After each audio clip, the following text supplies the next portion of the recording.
Welcome to the Capstone Conversation, where you learn about what's happening in the greater East Bay. I am your host, Jared Asch.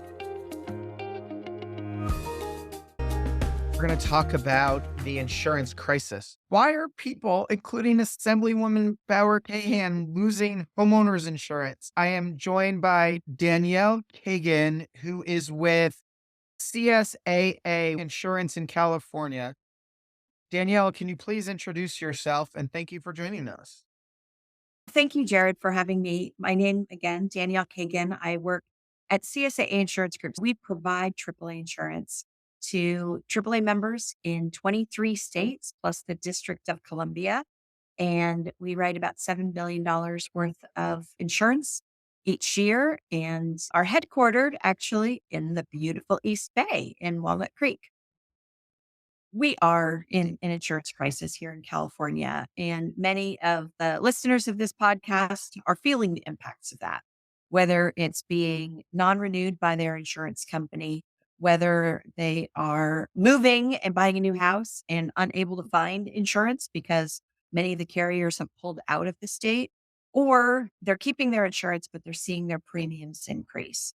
The market is definitely in a crisis. It's not sustainable and it needs to be addressed. Many insurance companies have backed out of the state and they've done it because, frankly, they aren't being profitable. And I can talk a little bit about what that looks like and what drew us to that point. But with fewer companies offering insurance, it's just harder to get it, harder to secure it, harder to keep it. At CSAA, we continue to write new business in California. We're one of the few large insurers that are continuing to do that. We are also in some areas doing a small number of non-renewals, particularly small compared to other insurance companies. But those that we are non-renewing, we're working to do it with care and compassion. And we are offering to rescind the renewal if the insurer, if the homeowner makes changes to their homes and works to reduce their risk and receives a certification of a wildfire prepared home. We are encouraging people to become wildfire prepared home, get a certification, and then we will rescind their non-renewal. And if they don't get it done in time for their policy, if they go somewhere else, we will still take them back. For example, if they end up needing to go to the FAIR plan, they can receive the certification within a year and we will take them back, which is obviously what we want to do in the first place. But it's an opportunity for people to have some control over their destiny as well and help mitigate their homes. The insurance crisis in California that's born mostly out of the large extent we've had a lot of large scale fires, correct? I wish it was just that because then we would stop the fires and we would be able to fix everything quickly. And unfortunately, it's just so much more complicated. If you'll bear with me, I'd like to give you like a rundown of Yeah, all of let's the do it. factors that are like the first is the regulatory. The all price increases and policies are offered by or are they're reviewed and approved by the California Department of Insurance. And it's a challenging, rigorous process that was set forth by Prop 103, which was passed in 88 by 51% of the voters. And it set forth some really challenging regulatory things. It didn't necessarily reflect what future was going to be. It's fairly dated. It requires insurance companies to do a number of things. There are interveners, this process where people will intervene on behalf of the public and those are people that the insurance company pays for to, fight against the rate approvals, and it can delay them. Further, the California Department of Insurance also had a pause for a number of years around the pandemic, when they got backlogged, which made it even harder to do the rate increases. And they have rules in place as well that the way you look at, like California Department of Insurance, when they review these rates, they're trying to figure out what is appropriate and what is fair to the consumer. And the Proposition 103 defines that as looking at the last 20 years of what insurance companies paid and what the risk was. Things are changing right now. And so you look between now and looking back 20 years and now and looking forward 20 years, the risks are changing. That's a problem when you can't charge that adequate rate. I would say inflation just like many consumers. So in addition to the regulatory environment, we got inflation. And just like everybody goes to the grocery store, goes shopping, is feeling the impact of inflation, that is even more dramatic on construction costs and construction labor. And so those are going up much faster than the rate of inflation globally and in California. Keeping up with that is a challenge. Climate change, I mentioned before. And yes, wildfires are part of it, but it's not just wildfires. In California, you might remember, Jared, I think it was earlier this year, maybe the year before, atmospheric rivers, where it felt like it was raining every day for a month and it was windy and it was atmospheric river after atmospheric river.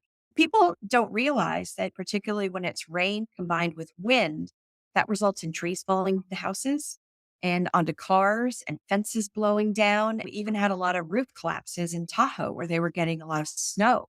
Just those atmospheric rivers and the frequency and severity of those, and particularly when they're consecutive, is having an impact on insurance. I have two more. One is an all other category, but one more, which is reinsurance. And I'm going to geek out a little bit here. Bear with me. Insurance, most people don't realize this, but insurance companies buy insurance too. I like to compare, it's called reinsurance. And it's similar to if you have a homeowner's policy or renter's policy or auto policy, you usually have a deductible. And that's what you, as the policy owner, will pay. And then beyond that, insurance kicks in. Similarly, for reinsurance, and I'm oversimplifying it a bit, but it gives you a sense of what reinsurance is. For us, we retain maybe 100 million or 200 million or 250 million.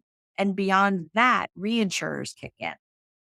So that enables us to be able to stay solvent, to have the ability to pay out claims that are due to people in the event of major catastrophes.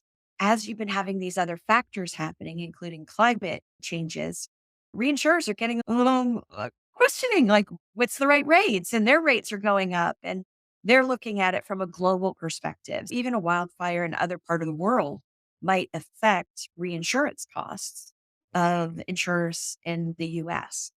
And the kicker on this is, I mentioned the regulatory framework earlier. Insurance companies are not allowed in the pricing framework to factor in the rising cost of reinsurance. You have this thing where your rates are frozen, yet you are seeing increased rates, increased climate change, increased reinsurance, and it's just really hard to get profitable. And that's why folks are leaving. There are a few other factors that come into play that I'll add. One is properly maintaining forests. We're building more and more homes in wildland prone or wildfire prone areas. So we're approaching into those areas.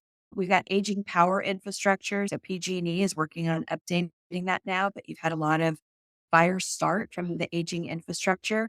And even something as simple as outdated or not, or systems that aren't as effective as they could be for evacuating in the event of a fire, so much better than we were in 2017, 2018. But if you aren't able to evacuate people, the first thing firefighters and other first responders do is they focus on evacuation and life safety versus fighting the fire. If you have good systems in place that people are evacuating, that enables the fire fighters to focus on working to stop the fires. There's a lot there. It's really rich. So thank you for indulging me and geeking out a little bit. But if I wish it was just like one thing and we could say, we just are going to turn this dial and it's going to fix everything. But it's much more complicated than that. Well, you're doing a good job of painting a picture of some of the bigger problems we have in the way California is structured, right? A ballot initiative that is more than 40 years old. We talk about land use issues that need to change that were designed pre-COVID as Yes. being outdated. We're talking about things that were before you still had to pay for long distance phone calls and you Yep. had pay phones and before the internet. Absolutely. Life has changed. The world has changed and you are combining more risk, higher inflation, the resellers issues, and then you have advocates who are saying homeowners can only afford this, or you're impacting disenfranchised communities. But the Yeah. places that the companies, and I know State Farm was behind a lot of cuts in particular, was it has to do with fire risk more than they're just cutting everybody, right? It's Yeah. that risk portfolio, right? Yeah. If insurance companies were able to make a profit in California, I can virtually guarantee you they wouldn't be leaving. When you talk about that broader picture, you talk about wildfires around the world, Florida and Texas, just because I like to make fun of those states politically, they're also having insurance crises Oh, yeah. because of hurricanes and everything else. And some companies won't Mhm. insure that. So California, at least bringing the conversation together, where in those states, they keep ignoring it. You're absolutely right that it's not just California. Florida had a head start on a lot of these issues because of repeated hurricanes that had happened. But you're seeing Texas, you're seeing even in the Midwest, they're struggling in some areas, other parts of the South. It's no longer just a couple states. It is a broad crisis that a lot of people are taking note of because insurance is we talk about it being like a financial first responder. In the middle of a crisis, so you have the fire departments coming in, law enforcement, they're fixing it. But then, in order for communities to rebuild, they need the capital. And that's what insurance companies provide the capital to be able to rebuild and recover from those disasters. And if you don't have a solid market, there are significant challenges with communities being able to rebuild after crises. You did a good job of framing the problem that California is doing today in the fall of 2024 to help improve the situation. Oh, there are a variety of things. One is the California Department of Insurance. And actually, I would say after the gloom and doom, I would share that I'm a bit of an optimist in this space, that I think Okay. we're taking good steps and it'll just take some time. And there's more work to do, but I would say the California Department of Insurance has a sustainable insurance strategy that they're working through and taking some steps in the right direction, like allowing insurance companies to factor in forecasts for the future. So it's not just backward looking to enable them to look at reinsurance costs as part of rate making, to accelerate and expedite rate reviews and approvals. Because you also need to get permission to decrease your rates. So it's not just for increasing, even for decreasing. Those are all things that the California Department of Insurance is looking at. There's also some legislation, so some policies that the governor and legislature are looking at. And there are things that individual homeowners can do and communities can do. For example, there are organizations called Firewise communities and fire safe councils. And it's bands of neighborhoods pulling together and talking about how to support the resilience of their own community and invest and talk about the things that need to be done. Then there's what you can do with your individual home. There's the community perspective and the home perspective. And so we were one of the first, CSAA was one of the first to offer discounts for communities that become Firewise communities that are certified. So we have an automatic discount for people that do that communities that have done that. And then we also have discounts for homeowners that do home mitigation. And we have some discounts that are in place now. We have other ones that are filed that we're waiting to get approved. But the gist of it is really just making sure that you're doing everything you can to reduce your risks at your home. Let's start there on the community side. Mhm. Define what is a Firewise community and what are some of those things Mhm. communities can do? There's a organization called the National Fire Protection Association. NFPA is the name of the organization. They certify Firewise communities. There's, a website you can go to. You can look at how to become a Firewise community. There's a commitment that you will have a certain number of meetings, that you will invest a certain amount of time and resources into building resilience for that community. And they certify you as having achieved that. And so we recognize that as an insurance company, believe it helps mitigate risk. Firewise communities, they're growing tremendously in parts of the Bay Area and California right now as more people are focused on the risk. And as a community, is that citywide? Is it an HOA? Is it a neighborhood coming It's together neighborhoods. unofficially? It's neighborhoods usually, because even in a city, you can look at a city, any city, there are parts of it that may be up against wildland urban interface and will be higher wildfire risk and others that will be much lower wildfire risk. It's usually it's neighborhoods that have higher risk. Not every neighborhood should necessarily focus on the community driven thing unless it's in what is a perceived fire risk area. I would say you never know. Like we, in the 2017 wildfires up in Sonoma County, there was an area that people thought had no wildfire risk according to the models. Okay. And that neighborhood was Coffee Park. We're still learning a lot. We've learned a lot since then. But I would say it's smart to become informed and to learn more about what what you could do as a community, and just as important, what you can do in your individual home. And to the individual home side, we are members of an organization called the Insurance Institute for Business and Home Safety, IBHS. That organization will actually test houses. They build them in this enclosed facility. They build mini houses and they will put this vegetation around it, or that vegetation, or this fence, or that roof, and this siding and that siding, and they will test it to see how resistant it is to wildfire.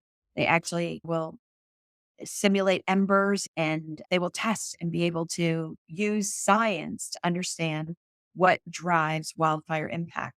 We've gotten a lot smarter as an industry on this, and it's due to the great work of, in fact, a couple weekends ago, I was at an event just across the bridge over in the North Bay. They have an annual event called Ember Stomp, and it's all focused on wildfire preparedness with lots of vendors there talking about what you can do. And IBHS was there, and they had two little buildings and they burned them. They simulated embers. They had little torches and they lit little fires as if it was an ember landing in the yard and or against the house. And the one house just faded away. The fire burned out and it was fine. Like it never really even affected the house. The other one got fully involved and was at the end, like there was, you wouldn't even recognize that it was a building because it didn't use these standards. And we had some people come by our booth afterwards just to say, how do I get certified? I really want to do these things, because before my insurance company was telling me, now I've seen why. I've seen visually why it's important to not have a wood fence leading up to my house.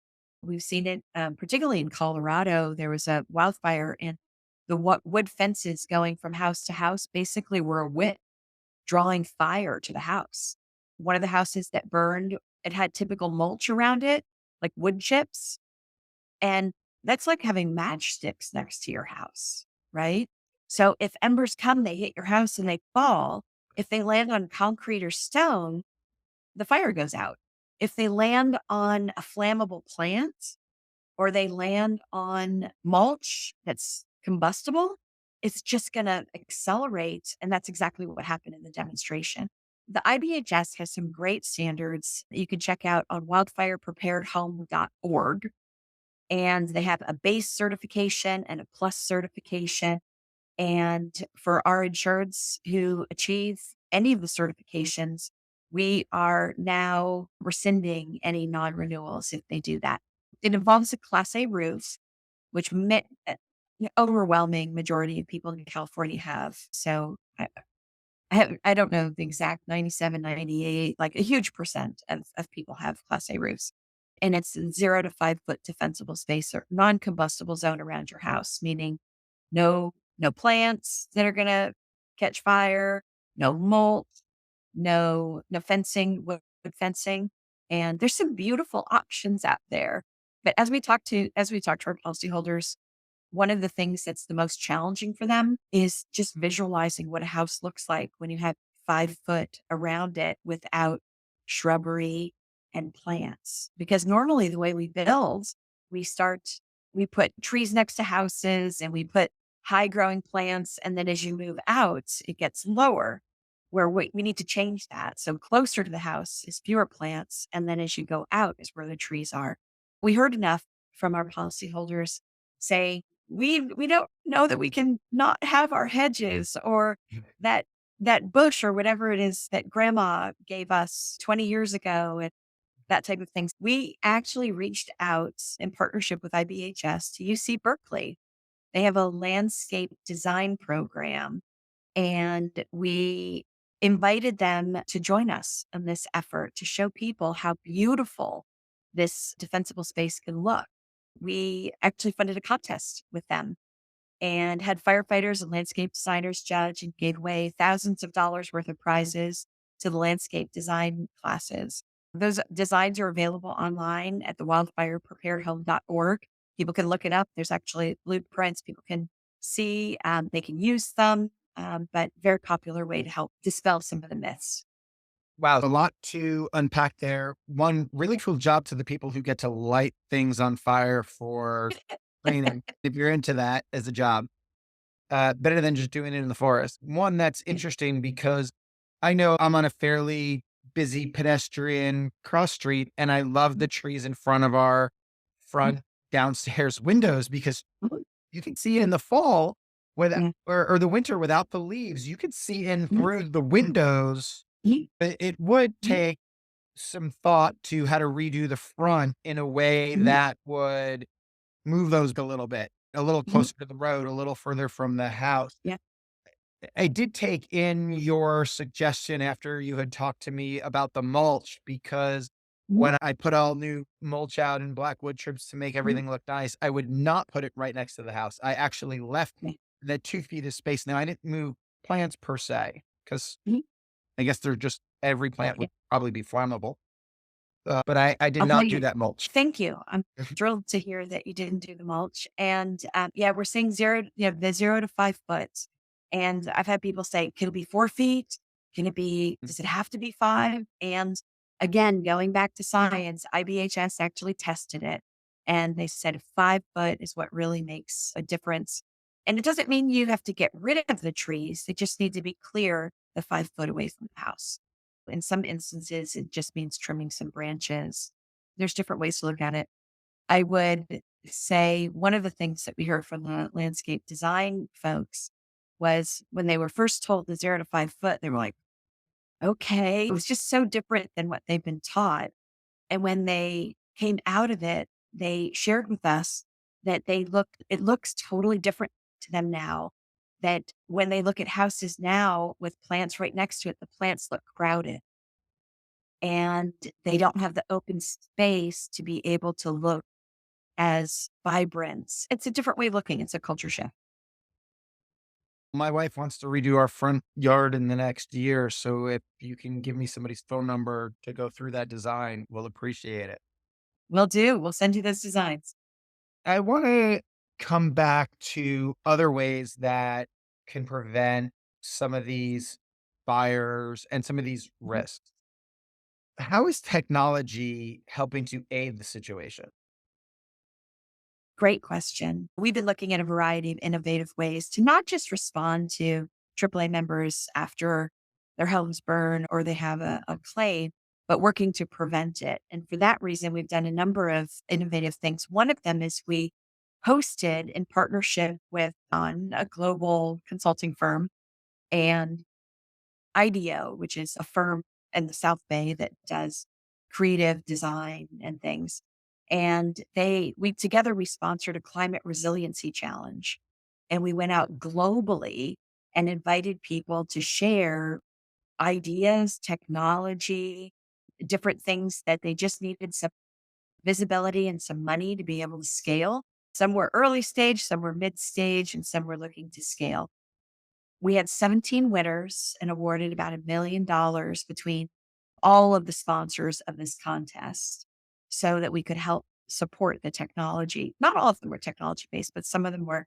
One of my favorites is a company called BurnBot, and it's this device that can do controlled burns. I don't know, get notices saying they're doing a controlled burn in a particular neighborhood. This is actually, I would call it like a Zamboni almost, that can go and it incinerates as it goes. The device can actually get into hard to hit areas, might be like around infrastructure, roads, power lines, where you can't just set a fire and let it burn, but can really help with that. BurnBot, it's a Bay Area company.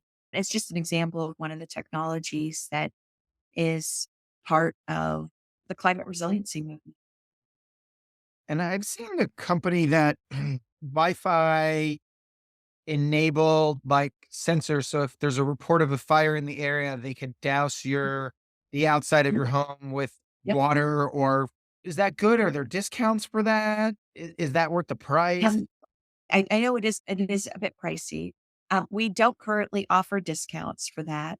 There are a number of, and I can't speak about any one company, whatever, but I do know that there have been some concerns around the availability of water in a catastrophe, or winds. Oftentimes in a wildfire, you have a lot of wind events. The actual item, where does it spray? Can't really speak to the specific technology, but those are some of the questions that have been raised. And I don't like, we don't currently offer discounts, and I don't know if they've been tested by IBHS. Well, I think there's some places where some of the reasons they've had trouble putting out fires is the water supply. To your point, gets maybe the Yeah. pipes get burned and they don't have the access to the water or drought. Right, right. Or the fire service is using the water. They're tapping into the systems.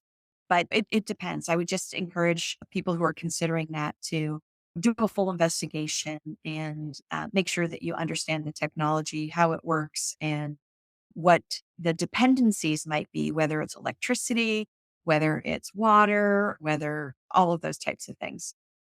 What about in firefighting, right? How are they deploying new technology in terms of using drones, early detection warning systems? Any thoughts there?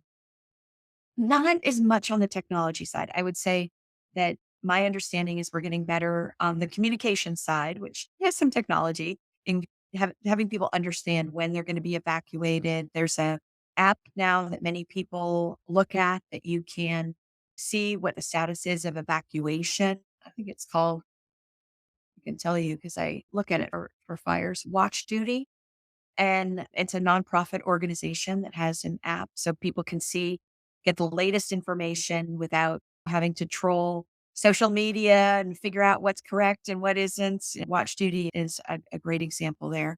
One significant thing, and a couple things. I think our firefighters who truly heroes in this space and protecting life and property, and in some instances, putting their own lives at risk. They have continued to evolve. The state is invested in more aircraft. The state is invested in more response units. I don't know necessarily about drones. I haven't heard that. It's possible. But I know that they've been purchasing additional aircraft to be able to put out fires. Another thing that they're doing, when we hear these red flag alerts, in the past, if there was a fire, you would have to wait for, we've got a really good mutual aid system. If one area is on fire, others can be called up to Right. and deployed to that area. But there's wait time. You don't just get from Southern California to Northern California in a blink of an eye. And what the state has done is they've changed CAL FIRE. They've pre-deploy fire emergency response teams when there are red flag alerts, that they're closer and they can, sometimes it's not the technology, it's just a matter of using what you've got. They've done a really great job with some of the pre-deployments that has helped in the response. It, that's just smart planning. Mhm. And you can also, I think the key in there is mutual response, right? That's come up with some city Mhm. managers before, just talking about police, Mhm. right? Criminals don't stop Mhm. at a city border, fires don't stop. And Yeah, California has a great system of mutual aid where firefighters can get called from many local jurisdictions and be brought to the forests to prevent, fire exactly. spread. Yeah. And I'm glad you said that about fires not stopping at jurisdictional by areas. They don't say, "Oh, we're crossing into Concord now, we're gonna stop." Instead, they follow wildfire sheds or fire sheds. One of the things that we've been looking to do is to help educate communities about that. Sometimes best investment in reducing your fire risk is in reducing the fire risk of your neighboring community. And that's just not an easy thing to really support necessarily. We're taking your tax dollars and investing in a neighboring community. Mhm. But that's what Marin did. They passed a ballot measure many years ago called Measure C. And basically the county residents decided to tax themselves to create a wildfire protection agency that does grants for home mitigation and does inspections and puts on this Ember Stomp event that I mentioned. It's a wonderful way of looking at it beyond jurisdictions. Similarly, in the East Bay, governments are coming together and doing a memorandum of understanding to support a regional approach to wildfire preparedness. And so at CSAA, we are pleased to support that to help them with the startup costs and give them some dollars to support those early discussions to create that memorandum of understanding so that they could think more and act regionally, which I think can have a great impact. Two other questions come up. Uh, One, there's this concept of raking the forest, controlled burns, cleaning out the debris. Any education around that you could instill upon us? Mm. Yeah, absolutely. It's a great question. Historically, wildfire is a natural part of our ecosystem, and forests need fire. And it's an important part of regenerating and getting rid of some of the low lying fuels in forests. What's happened, however, is as people have started moving into or near forested lands, we've suppressed that fire, that natural fire that happens. And so what happened is that our forests have become overgrown with some of the underbrush, which are often called ladder fuels that will burn and they will get up into the canopy and move super fast. There's an effort to make sure to work to reduce some of this excess biomass in the forests and treat it so that you can manage the fires better when it happens. And the state and federal government have been investing significantly in doing some catch up work in managing the forests. We've also been looking at it pretty creatively as well. There's an organization called Blue Forest. They have a bond that they created called a Forest Resilience Bond that we've invested in twice. I think we're the only insurance company, and we're definitely the first private company to participate. We invest, and then the proceeds that come back from the downstream efforts of forest management, we get paid back as part of our investment in that. We've been really excited to work with Blue Forest on that. And so much so, we came back to them and said, we're hearing about all these slash piles in the forest. When the forests are managed, you get these mounds of debris that are left in the forest. They're left there either to decay, which continues to add carbon emissions to the environment, and it can also burn when a forest fire comes through. And we really wanted to make sure that was used for the most beneficial uses possible. We asked them about creating a new fund, a wildfire innovation fund, which they did. And it's a $50 million fund. We invested the first $25 million in that. And the state called iBank has their own investment arm, and they just invested 25 million in it. I think it was announced in the last week or so. We're really excited to have that fully funded. And they've started investing in projects. And the goals are the triple bottom line. It's creating jobs in rural communities. It's forest health. It is good for the planet. Just all the good things that you want out of investments and projects. Danielle has given us a lot of ideas and talked about organizations. We will put those in the description of today's episodes, people who really want to learn more. Is there any other question that I haven't asked that you want to touch on, or anything you want to leave homeowners and policy owners with to head out? I would leave folks with we want to be at CSA Insurance Group. We want to be part of the solution. We are working to support home mitigation and educate the public on the things that they can do because none of us are powerless in this. If we can take steps to mitigate our homes and don't wait necessarily until an insurance company is reaching out to you about it. As you're doing renovations, as you're re-landscaping, as you're looking at these other things, factor into it wildfire resilience. It's just a smart thing to do. And down the road, it may help you with your insurance premiums. It may help you with securing and keeping your insurance as well. I appreciate it. Danielle Cagan from A Insurance. Thank you for joining us today. Thank you, Jared, for having me.